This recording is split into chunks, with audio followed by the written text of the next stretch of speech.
Hello friends, আজকে আমি তোমাদের সঙ্গে শেয়ার করবো একটা স্পেশাল মশলা। তার জন্য কিন্তু ভিডিওটা স্কিপ করলে চলবে না, তার জন্য তোমরা ভিডিওটা দেখতে থাকো। দেখো, মাছগুলো কিন্তু আমি ভালোভাবে ধুয়ে এখানে মশলা মেখে নিয়েছি, কিন্তু সেই স্পেশাল মশলা না, কিন্তু এমনি মশলা। তো এখন আমি মাছগুলো ভালোভাবে ভেজে নেব একটা একটা করে।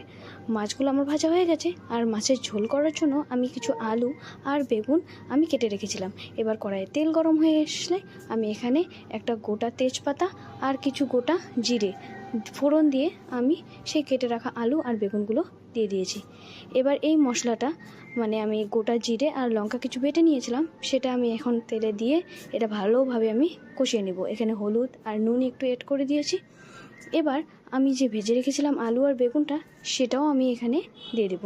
দিয়ে ভালোভাবে আমি এটাকে কষিয়ে নেব। কষানো হয়ে গেলে আমি ঝোলের জন্য জল দিয়ে দেব।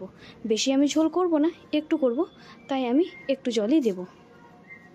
তবে এখনও পর্যন্ত কিন্তু আমি সেই স্পেশাল মশলাটা অ্যাড করিনি, করব। দাঁড়াও, ওয়েট। দেখো, ঝোলের জন্য আমি জল দিয়ে দিয়েছি।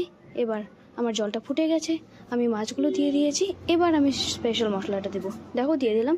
এই স্পেশাল মশলাটা হলো আমি আগে থেকে কিছু আতপ চাল আর কালো জিরে ভিজিয়ে রেখেছিলাম, সেটাই আমি